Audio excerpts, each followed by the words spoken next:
우리 할렐루야 샬롬 하고 인사합니다. 할렐루야 샬롬 샬롬 샬롬 샬롬 샬롬 샬롬. 하나님 사랑합니다. 여러분 주 안에서 사랑합니다. 오늘 여호수아 7장 1절에서 26절 전체를 한번 우리 함께 합독했습니다. 탐심과 주권신앙이라는 제목으로 우리 함께 은혜를 나누도록 합니다. 하나님께서 성경을 통해 하신 첫 마디는 내가 창조했으니 내가 주인이다는 말씀이죠. 비슷한 구조로 대한민국 헌법도 제1조에서 대한민국은 민주공화국이다 라고 선언합니다. 여러분 알고 계셨습니까? 네. 첫 문장을 중심으로 모든 것을 풀어가야 되는데 하나님을 믿으면서도 자신을 주인으로 삼고 살면 수많은 문제들이 계속 꼬이도록 되어 있다는 거죠. 사례를 먼저 말씀드리면 자매가 아버지가 재혼한 이후 이복 동생과 함께 살게 되었다고 합니다. 그 이복 동생은 참 예쁘고 공부도 잘해서 주변 사람들로부터 인정을 받았는데 시간이 갈수록 언니는 동생 때문에 아버지의 사랑을 뺏겨서 상처를 많이 받았겠죠. 어느 자매가 아버지가 재혼한 이후 언니는 대학 진학도 못했지만 동생은 최고 명문대학교에 입학을 합니다. 언니는 동생이 다니는 학교에서 동생의 옷과 책을 들고 신분을 속이고 미팅을 하다가 동생에게 발각이 됩니다. 동생이 자신의 옷을 입은 것을 보고 화를 내자 언니는 그 옷을 찢고 가출을 해버립니다. 그 후 연락을 단절하고 살다가 결혼해서 자식을 낳고 살던 중에 길에서 우연히 이복 동생을 만나서 지방대학교의 전임 강사가 된 것을 알고 그 명함을 받습니다. 언니는 치과에 가서 치료를 받으면서 몇 차례 얼굴을 본 남성으로부터 데이트 신청을 받아요. 결혼해서 남편도 있는데 그녀는 데이트를 하면서 동생에게 받은 명함을 주었고 마침내 다시 또 결혼을 하고 혼인신고를 동생 이름으로 했다고 합니다. 그것을 알게 된 동생은 자신도 모르게 혼인하게 된 것을 기회로 호적상 남편의 부동산을 담보로 융자와 카드를 발급받고 후에 언니의 남편과 거꾸로 불륜 관계까지 발전이 된 그러한 이야기가 있습니다. 많이 있는 이야기이기도 합니다. 그죠? 첫 번째 남편도 이 사실을 알게 되었어요. 여러분 잘못된 마음의 병은 이렇게 많은 문제를 만들어낸다. 한번 거짓말을 계속해서 거짓말을 하도록 거짓말은 거짓말을 낳는다고 하죠. 하나님으로 주인으로 인정하지 않고 신앙생활을 하면 이렇게 위선에 빠질 수 있다는 거죠.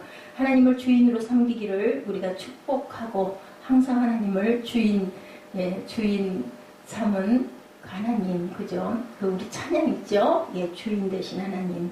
유명한 아이성 공격이 실패한 요인, 우리 늘 얘기하죠? 가나안가 들어가가지고 여리고성 그 크고 정말 난공불락의 그 튼튼한 여리고성을 기적처럼 물리칩니다. 아주 크고 튼튼한 여리고성. 그러다 보니 옆에 있는 아이성은 아주 조그마한 성이었었어요. 그러니까 그렇게 애쓸 필요 있겠습니까? 그냥 일부만 가가지고 해도 분명히 그 성은 금방 우리가 점령할 겁니다. 이런 목소리들이 많아가지고 결국 그렇게 했다가 엄청나게 실패를 하는 그런 사건. 그래서 아이성의 패배라는 얘기를 많이 합니다. 여리고성은 약속대로 무너졌죠? 그리고 정복을 합니다. 여리고성을 정복하기 전 여호수아는 6장 10절에서 너 입에서 아무 말도 내지 말라 외치라 하는 날에 외칠지니라 이렇게 얘기합니다. 그 백성들에게 이렇게 명령하죠. 우리는 이성적으로 참 훈련받은 사람들입니다. 이성은 세상의 이치와 일치하기 때문에 이성적인 사람은 세상적인 관점에서 보면 굉장히 훌륭하죠. 다 바르고 옳고 옳은 말이에요.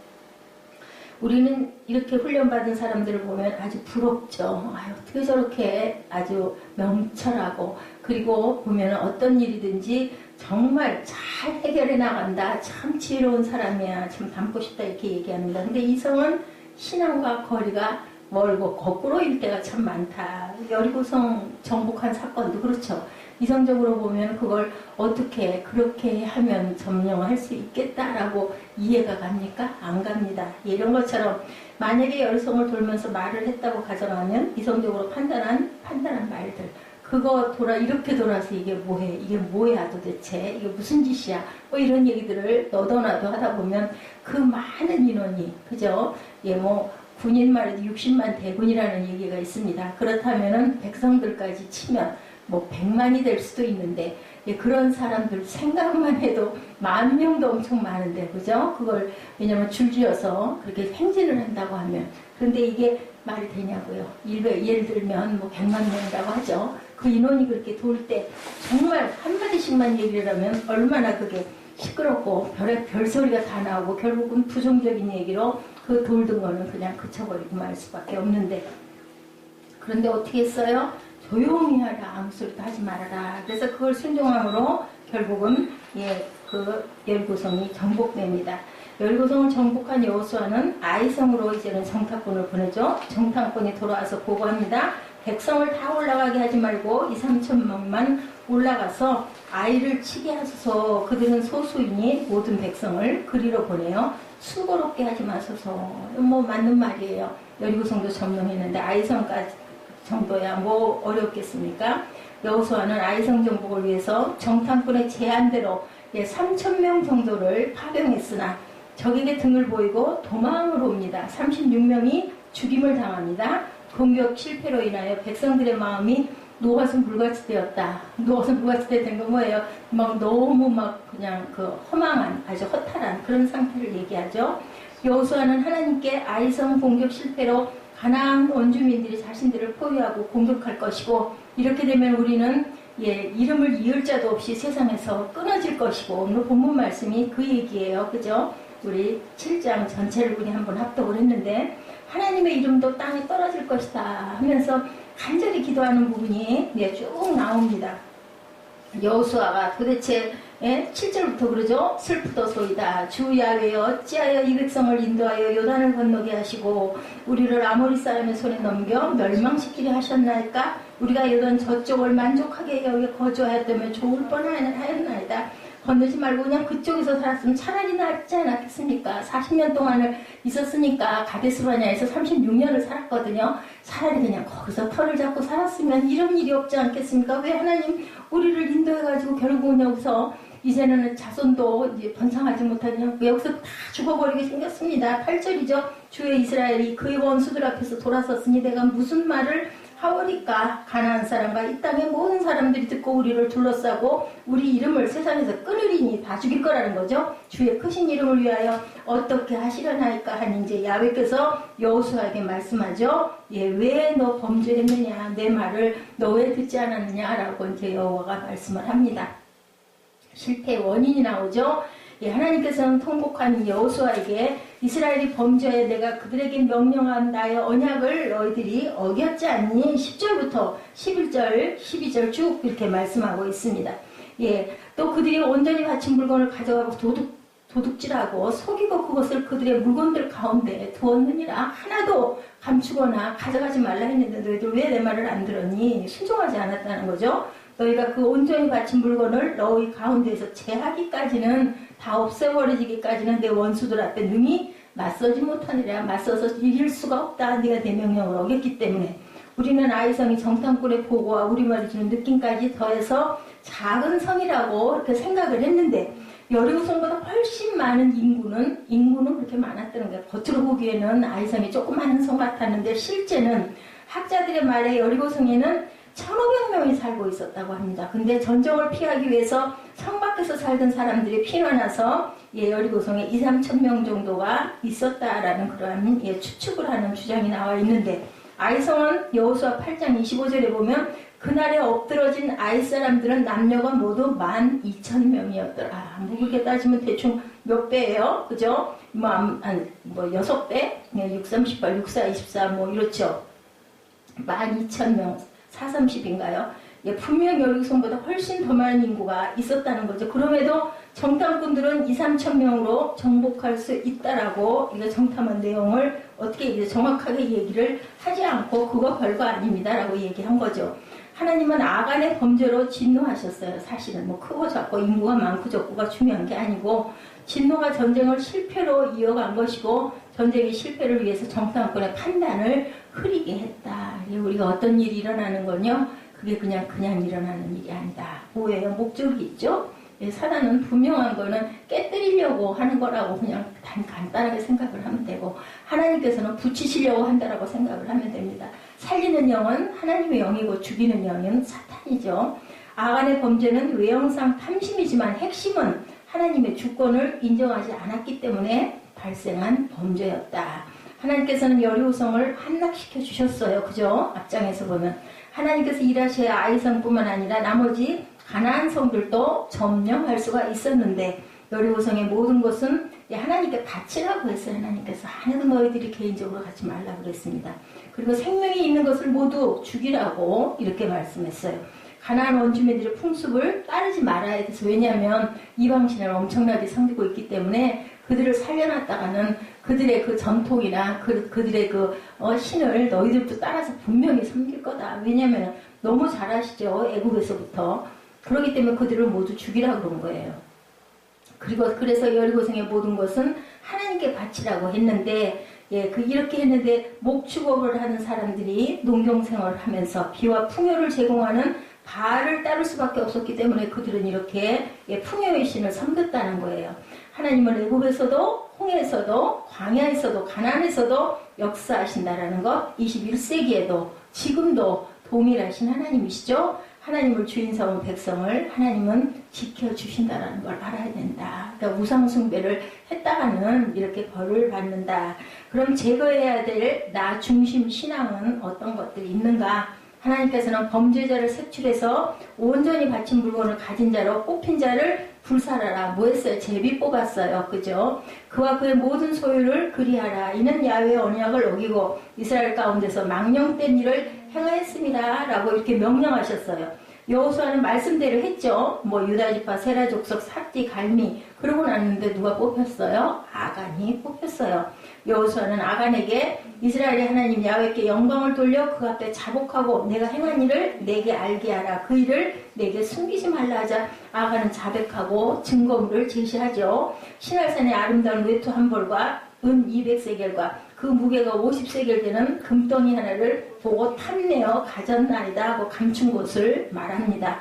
여호수아는 물건을 찾아온 뒤 이스라엘 모든 사람과 더불어 세라의 아들 아간을 잡고 그 은과 그 외투와 금덩이와 그의 아들들과 그의 딸들과 그의 소들과 그의 나귀들과 그의 양들과 그의 장막과 그에 속한 모든 것을 끌고 어디로 갔어요? 아골 골짜기. 근데 그때까지는 아골 골짜기가 아니었죠. 그냥 골짜기로 데리고 가서 아간을 돌로 치고 물건들도 불사르고 그 위에 돌 무더기를 뭐 돌로 치니까 무더기가 쌓였겠죠. 그 많은 백성들이 쳤으니 얼마나 돌이 많겠어요. 그래서 그 골짜기가 지금도 뭐라고 아골 골짜기가 되었다라는 거죠. 이렇게 하나님과 돈을 사랑하는 것은 일만하게 뿌리가 된다. 하나님과 돈을 놓고 하나님이 아닌 돈을 사랑하면 일만하게 뿌리가 된다. 돈을 탐내는 자들은 결국 미혹을 받고 돈 많은 사람들 보면 그거 가지고 잘 살 것 같고 우리가 생각할 때는 근심 걱정 없을 것 같은데 어때요? 있는 사람은 더 가지려고 하죠. 그러다 보면 돈의 노예가 된다. 디모데전서 6장 10절이죠. 돈을 사랑하니 일만하게 뿌리가 되나니 이것을 탐내는 자들은 미혹을 받아 믿음에서 떠나 많은 근심으로 자기를 찔렀도다. 그 돈이 자기를 찔렀다. 뭐야? 죽였다라는 거야. 돈으로 인하여서 돈이 우상이 되다가는 돈이 좋죠. 편리하고. 근데 그 돈의 노예가 되면은 결국은 자기가 그 돈에 찔려 죽는다. 뿐만 아니라 애인이나 자식이나 미래에 대한 애착이나 애장품이나 무엇이라도 하나님보다 더 사랑함은 유혹을 받고 근심하게 되고 그것이 자신을 찔른다는 것을 우리가 깨달아 알아야 된다니 뭐 누누이 말씀하죠. 성경에 보면 사건들이 뭐 무슨 예화 따로 얘기하지 않아도 그렇습니다. 또한 아간이 이스라엘 공동체에 갈라진 것처럼 갈라지게 된다. 함께 사는 축복을 누리지 못하고 뭐 뿔뿔이 찢어지고 결국은 다 죽을 수밖에 없다. 멸망이죠. 자는 잠언 18장 1절에 우리에게서 스스로 갈라지는 자는 자기 소욕을 따르는 자라 온갖 참 지혜를 배척하느니라. 지혜를 그냥 버리고 갈라지고 깨지고 찢어지고 결국은 죽는다라는 거죠. 하나님을 주인으로 삼아야 된다. 돈을 하나님보다 더 사랑하지 않아야 된다. 그러기 위해서 있는 바를 우리가 좋게 자족할 줄 알아야 된다. 히브리서 13장 5, 6절입니다. 돈을 사랑하지 말고 있는 바를 족한 줄로 알라. 그죠? 히브리서 말씀은 여호수아와 다윗을 인용해 말씀하죠. 하나님을 주인 삼으면 부족할지라도 성공적인 삶을 살 수 있다. 누구처럼? 여호수아처럼 다윗처럼 그렇게 살아갈 수가 있다는 겁니다. 예, 우리는 돈으로 우리의 삶을 유지하고 보장받기를 원하는데 하나님께서는 지금도 돈이 아니라 하나님 자신으로 현재와 미래를 유지하고 보장받기를 원하시죠. 내가 해줄게. 내가 너를 승리하게 해줄게. 내가 너에게 복을 줄게. 이렇게 그럼 뭐 복 받으려면 복 주시는 분에게 우리가 순종하고 섬기고 그저 우리가 이제 예배할 수밖에 없는 거죠. 뭐 당연한 거죠. 바로 하나님을 주인을 삼는 신앙. 내가 주인 삼은 뭐 그 찬양 있죠. 중간에 가을지자로 흔들리는 그러한 일이 없어야 되겠다. 우리 시대에도 성도의 역할이 바로 그렇다는 거죠. 막스 베버는 칼빈주의로 무장한 청교도들이 카톨릭 국가 독일보다 물질적으로 발전하는 이유를 연구했다고 합니다. 왜 유럽의 개신교 국가들이 자본주의적 발전과 산업혁명을 일으켰는가 조사해서 그 원동력이 소명의식이라는 것을 발견했다고 합니다. 그렇죠. 소명이 있는 사람들은 열심히를 낼 수밖에 없어요. 목적이 있기 때문에. 내가 그걸 꼭 이뤄야 될 내 소명, 사명이 있으니까 얼마나 열심을 하겠게 굉장히 중요한 건 우리가 항상 목적을 가지고 그것을 향해 달려갈 줄 알아야 된다. 근데 그 목적이 올바른 목적이어야 되겠죠. 청교도들은 직업을 소명으로 받고 근검 절약하고 저축하고 이루어진 부의 축적이 자본주의를 발전시켰다라는 거죠. 그런데 지금 우리 사회는 어때요? 청지기 정신을 찾아보기 힘들고 그냥 나만 잘 살고 그냥 내 자녀만 이건 내가 잘해서 물려주려고만 하죠. 주변을 생각하거나 사회를 생각하지 않는 게 문제다. 재산 축적만을 추구하는 것이 이렇게 우리를 어디로 우리 절망과 사망으로 빠지게 만든다. 성삼위 하나님이 주인이시라는 것. 하나님이면 내가 주인 삼은 하나님이시면 모든 게 된다는 믿음으로 자본주의 정신을 회복해야 된다. 그랬을 때 나라가 쓰죠. 그러다 보면 그 나라가 또 나라를 이렇게 붙들어 일으켜주고 그렇게 되면 세계가 하나님의 나라가 됩니다. 돈을 벌고 불려하는지에 대한 목적을 잃어버리고 돈을 벌기 위해서 끊임없이 애쓰는 현실만이 존재하는 시대이기 때문이라는 것을 우리가 깨닫고 주변에다도 그것을 많이 증거하고 전파해야 되려면 우선 내가 바르게 서야 되죠.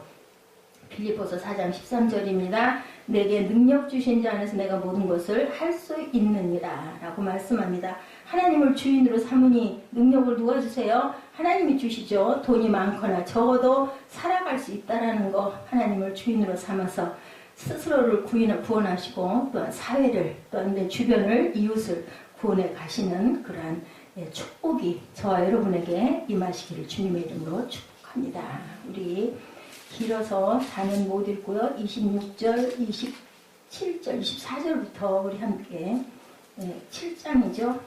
여기서 7장 끝부분 조금 읽고 24절부터 26절까지 읽고 기도합니다.